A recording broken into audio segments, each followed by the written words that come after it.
Hello YouTubes, welcome to another Fix It Friday. Today's patient is this Sueline SD40-2, which apparently is DCC equipped, but nothing works. Hopefully we will remedy that inconvenience by the end of the video.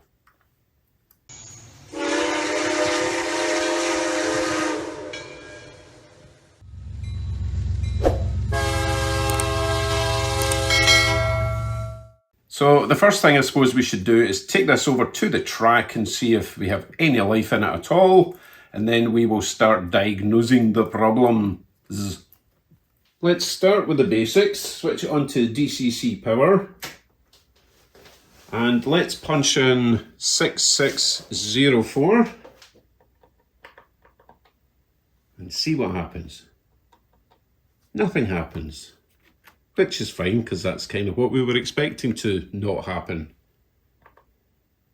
And nothing in reverse. So the first thing I'm going to do then is take it over to my little programming track and try and reset the decoder, just in case that is the problem. Very unlikely that that's all it is. Now, I did have a sneaky peek inside, and it's got a Digitrax decoder. So what we need to do then is go to program track. I might as well show you. Program track, enter that. Never mind with the address, we're going straight down to the CV values. And we're going to go CV8, enter there, and then 8 again should reset the decoder if that is the problem. Little green light means it's sending a signal. So now, if we take this over to the track, if it's working, it will be set to local address 3. And if this doesn't work, then we're back to the bench. Local 3 and go. No, do we have lights? No, dead as a doorknob. Oh well, back to the bench. Okay, let's get into this thing. It's been into before. Not by me. Okay, first of all, we have a little... Oh, right, okay, that's the way someone's joined wires. They've twisted them and then soldered them instead of in a straight line, I'm guessing. So, let's see, let's pull this out. We've got a TCS T1 decoder, fairly basic. Let's check our wires. So, Athearn blue box. We've got power from the right rail in red. That should be connected to that one. Let's just take this bit of tape off. This has got an upgraded motor in it. Proto Power West Japan, it says on it. Okay, so these two wires, the two reds are together, and then that should be the red going into the decoder, which it is. The black should be coming from the ground, which is this, goes into the decoder. Motor's been isolated, which is bizarre, because if the motor's been isolated, then why is it taking a feed from the chassis? Let's just flip this upside down. This is peculiar. You know what I think might have happened here? I think someone's tried to add a decoder to this, taken the motor off, isolated the new motor. No, hold on.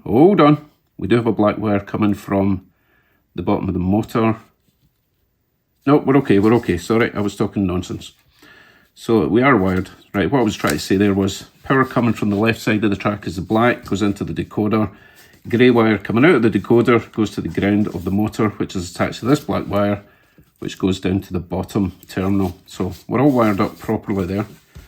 So I think the very first thing I'm going to do next, you know what I mean? I'm going to take this little decoder out. I'm going to pop in another TCS decoder, but not a brand new one. I'm going to put in another T1 that I have. It's not a great decoder, but it'll tell me if this decoder is done. This looks brand new though, so I should maybe try this in another locomotive that's got the same connection, and then we'll know if that decoder's okay. Anyway, let me dig out the other decoder, pop that in, see you back at the track. I'm jumping the gun a wee bit, I might as well show you. So, I don't even know what this came from, but I'm going to take that off there. I'm going to plug it in to its little harness. Pop it all together again. Take it back to the track. See if we have anything, okay? I'm not worried about it being tidy at the moment. I just want to see if it works. Okay, track. Okay, here we are again. Let's set this to loco 3 because I've reset the decoder. And go! Interesting. Okay, let me quickly throw the original decoder into something. We'll see if that's working. Okay, this is the original decoder into a little Athearn Blue Box GP40. Give it some power.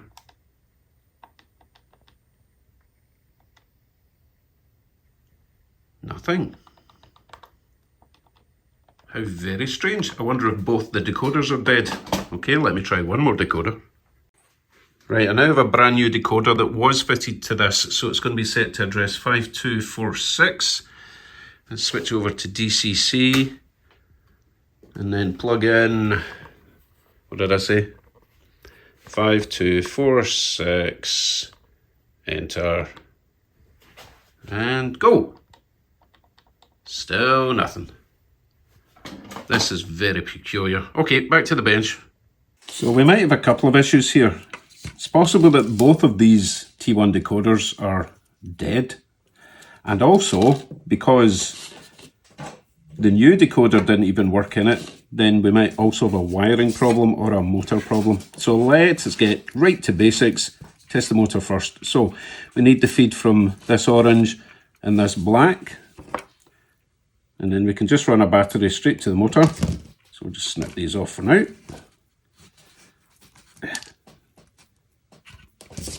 Saving as much wire as possible. And we'll just remove this from the motor at the moment. As well desolder it.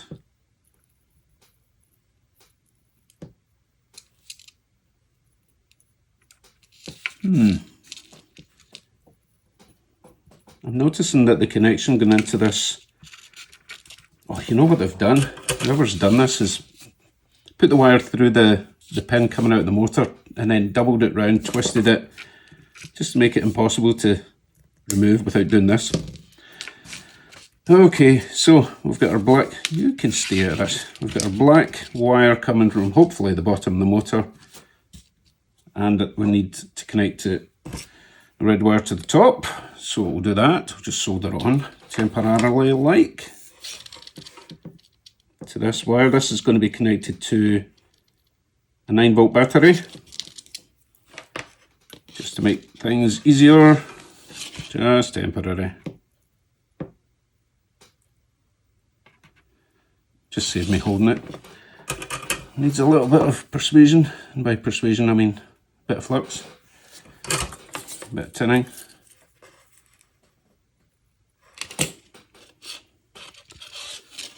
Get you together.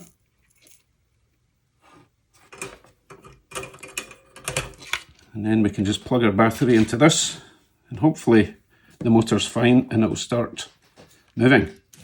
Yes. Okay, motor's fine and it actually sounds nice and quiet. Cool, right, let's remove them because those wires are good. That's a relief. I was worried the motor might be gone. Oh, now we have to check all the wiring because it could just be something as this wire in here been disconnected, one of these been disconnected, or it could be the harness. I'm tempted to just put a new harness on this, to be honest. I've got some spares anyway. And we can figure out the lighting later because there's all sorts of wiring going on up there. I might end up rewiring the whole thing. But the good news is, this works. If we were to convert this back to DC, it would work great. So how about we just chop this wires off. Chop these off.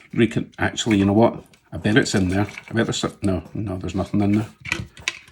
What's the point of that? That's bizarre. But let's just get rid of this harness. We'll cut it there so we can still reuse it. Right, and we will put on a new harness. We don't need that. Purely for our motor power. Okay, we're not bothering with lights at the moment. Okay, that's what we'll do. So, one new wiring harness. I think I got this from Greg. Actually, no, this is brand new. This must have come out of a new decoder, and I didn't use the plug for whatever reason. I shouldn't really have cut all those wires off, but that's okay. I've done it now. Right, so we are going to connect the black to this one, the red to this one, the grey to there, yeah, grey to there, and orange to the top. Right, let me do that.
Okay, that's my basic motor wiring done. Right side, red goes into the decoder. Black, left side, into the decoder. Orange to the top of the motor, grey to the bottom of the motor. So it should go forward and back. However, I'm not a complete moron. I'm going to try these two T1 decoders first, because I don't want to fry a brand new one. Okay, track side. Right, if this doesn't work, then there's something wrong with that decoder, because it's fairly straightforward wiring. We know the motor works. Switch it to DCC. Address number local 3, because I've reset it again. And forward, please. Wow, what is going on? So we still have nothing. Okay, that means it's either this connection here or that connection there, coming from the chassis. I'm just a bit flummoxed because, oh, it could be that. It could be that little slidey plug. There's one on each, and they do look quite rusty. Hold on, talking nonsense. Because it was working with the battery, so these connections are okay. So I've swapped over to the other decoder. Surely I wouldn't have kept the decoder if it was broken, eh? And I did reset it, so local 3, still nothing. So if we, no, I tell you what, I will sacrifice a brand new decoder. Back in a sec. Okay, I've taken the decoder out of my Norfolk Southern again. So I know it works. Whether or not it will still work after this experiment remains to be seen. So this is number 5246 and go. Nothing. Which means we've got a problem from getting the power from the track up to these points. Because we know if we attach power to those 2 points, the motor works. Something wrong either below there or below there. Does that look rusty in there? Okay, back to the bench. Let us desolder these.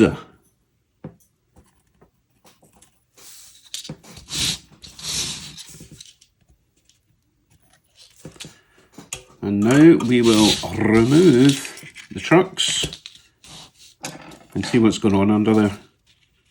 The front one looks okay, but still, if we're not getting power up to the decoder, then neither of them are working. Which should imply it might actually be the the ground. Ah, no, wait a minute.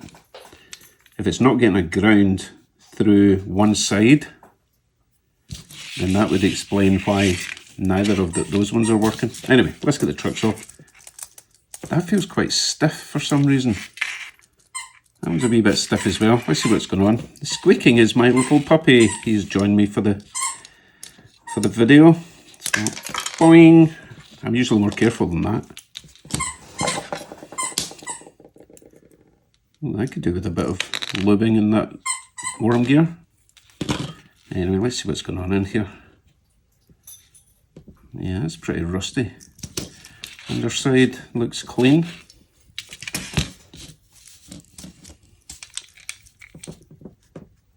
Well, that's got a coating of grease or something on it. That's not going to help. You see that? I don't know what that is. It's like varnish almost. It's kind of sticky. That would also explain why it was a wee bit stiff. Don't worry, I'll let you see the puppy later.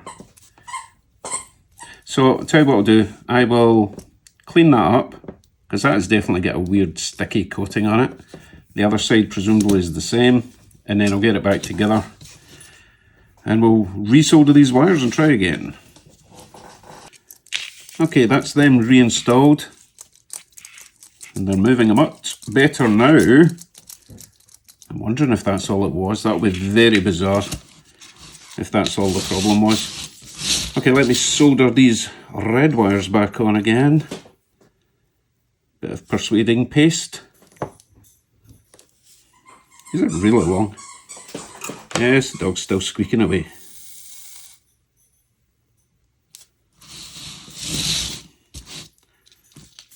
Well, it's not the dog that's squeaking, it's a dog toy that's squeaking. I'm sure you figured that out.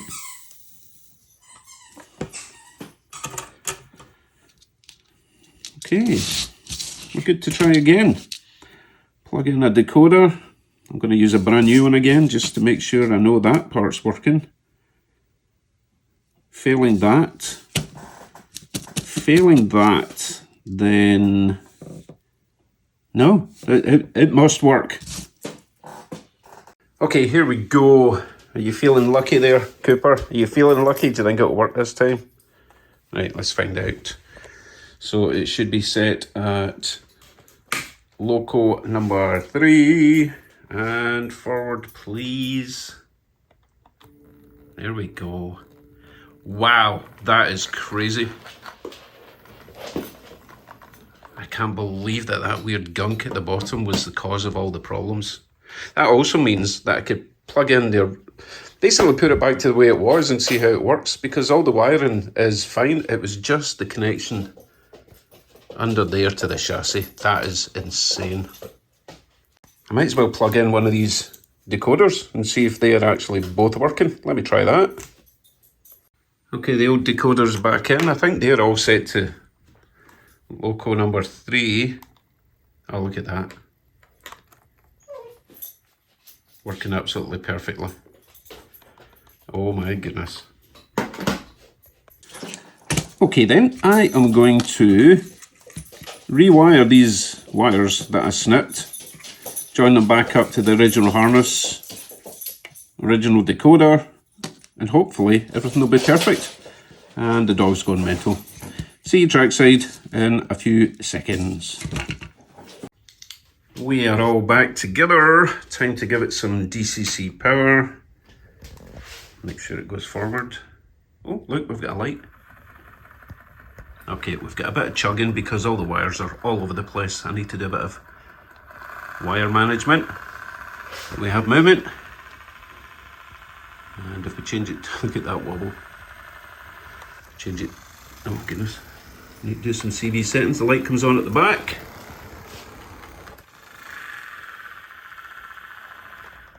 I don't suppose it's got ditch lights. That would just be asking too much, right? I mean, it does have ditch lights, but I don't think they've been wired up. And I don't think that decoder can do ditch lights anyway. The main thing is though, it works. Okay, I better go and tidy up the wiring before I burn through it, and then we have another problem. Well, that was definitely the weirdest fault I've had to repair so far. Seems to be running great now, as I will now demonstrate. I've set up my accelerate and decelerate to be just lovely.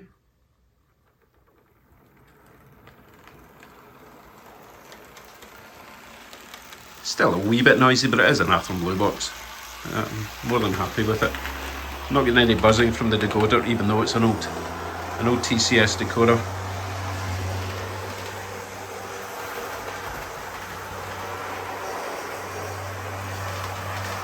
I need to tidy up my mess, fix my broken weed puppy.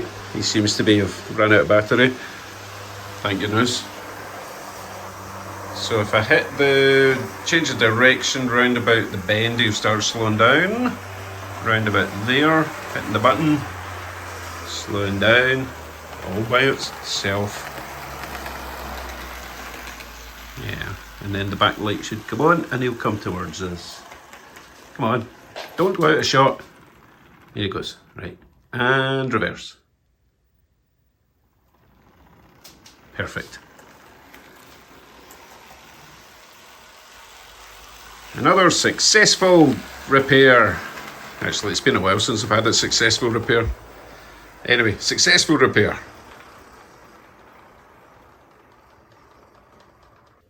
And it didn't cost me anything other than a bit of time and effort. Okay, time to dig out his little GP brother and some freight, and we'll do a well-deserved victory lap. Thank you very much. See you in the next video. It's got to be a layout build video, right? Got to finish my station area. I've got to, yeah. Okay, bye for now.